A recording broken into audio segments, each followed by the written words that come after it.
Hi everyone, welcome back to our channel and today we are going to be talking about the key topics in VARC for your CAT exam preparations. So आज हम बात करने वाले हैं कि क्या-क्या topics आपके लिए नेसेसरी हैं, क्या-क्या चीज़ों पे आपको फोकस करना चाहिए and what all are the exact main topics जिन पे आपको फोकस करना चाहिए in order to maximise your preparation and the evaluation you have of your time. So now quickly सबसे पहले like how exactly are we going to go about this? Well, very simple. There is this beautiful word that I like to call retrospection.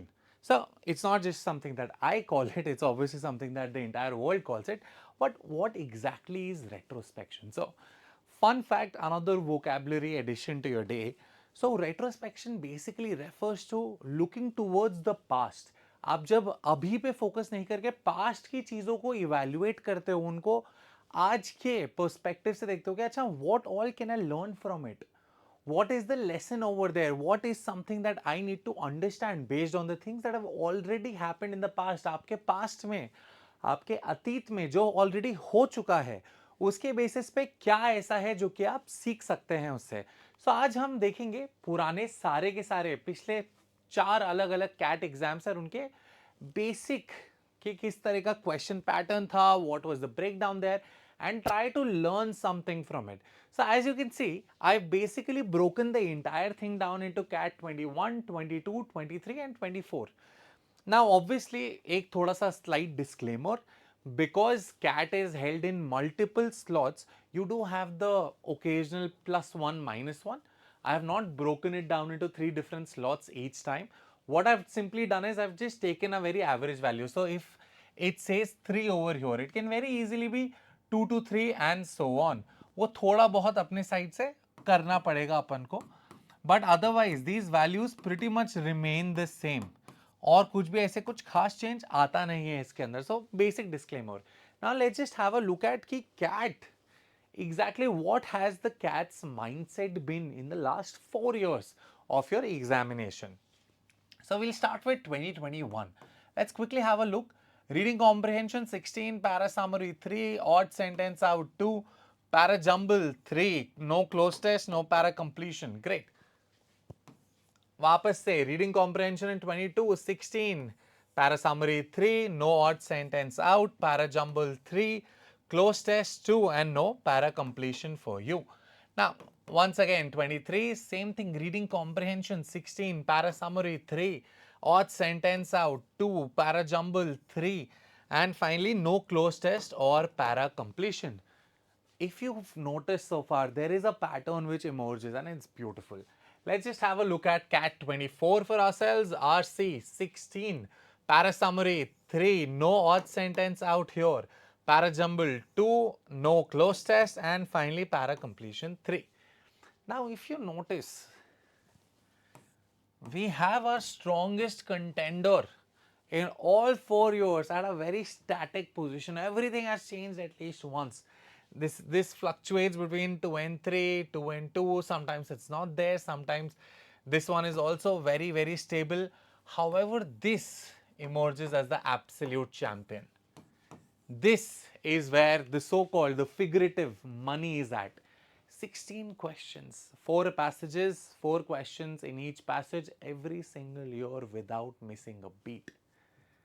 This is a very big chunk, especially considering the fact that this entire marking is simply out of 24. If out of 24, 16 are coming from the same topic, it is absolutely essential.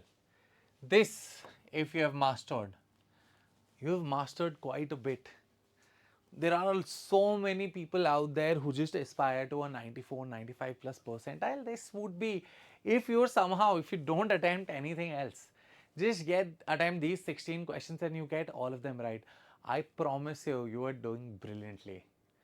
If your aim is to get 99 percentile, you might have to flounder here and there a little bit, but otherwise you're pretty sorted. But just look at the massive number that this one key question type holds.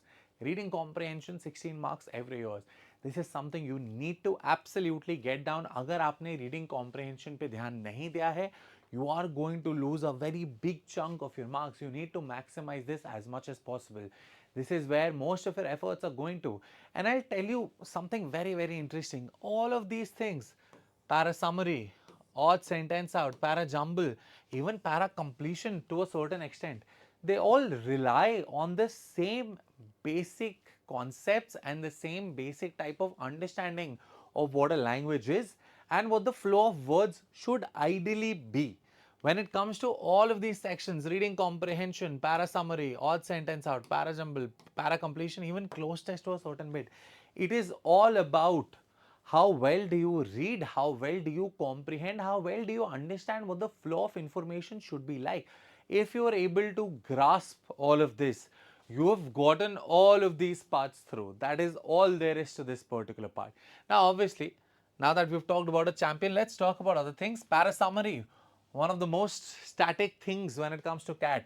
Very, very consistent, very constantly they've asked you 3 questions every single time, 2 or 3 depending on the slot, odd sentence out. A regular reappearance here and there, para jumbles for 3, 3, 3, 2. Once again, something very consistent. Close test has only been asked once, but again, this is not something for which you need to practice a lot separately. However, we do recommend practicing for it a little bit, just so that you're not caught unawares in case the cat decides to throw a random wild card towards you. And finally, we have para completion. This has also been asked last year itself, but considering that the only time it was asked in the last 4 years was last year, it becomes massively important since it might reflect some sort of a change in their ideology or a new question type that they might be focusing on even the next year. So with that in mind, let's just quickly summarize the entire thing. You have your reading comprehension, you have a para summary, odd sentence out, para jumbles, para completion, and so on. Now, one thing to understand right here is something that we really need to get very sorted, very through our heads. It's not simply a matter of solving questions. When it comes to VARC section, it's not a simple matter. It's a bit more difficult because when it, let's say we're talking about LRDI, there is a particular topic. If you know that topic, you are able to solve. If you understand that one topic, you're able to solve just about everything related to that one particular topic. When it comes to English, there is no such thing. When it comes to VARC, you have to master as much as possible in as little a time as possible in order to maximize your score. So keeping that in mind, we suggest that you start working on it right now. Do not delay it any further. Make sure that you're well on your way to your final preparations way before everyone else is. If you can manage that, you will obviously have an advantage. If not, there are still ways that you can manage, but to know those ways, make sure you stay tuned to our channel. And very, very soon, we're going to be back and we're going to talk about what else you can do, and we're going to break all of these small details, all of these different sections, all of these different kind of questions down even further, and tell you how you can prepare better and what all mistakes you might be making and how to improve upon them. With that note, I thank you all so much. Looking forward to the next time I see all of you. And if you have any queries or if you would like us to make a particular sort of a video, make sure you post it down in the comments. Thank you so much, everyone. I'll see you very soon. Thank you.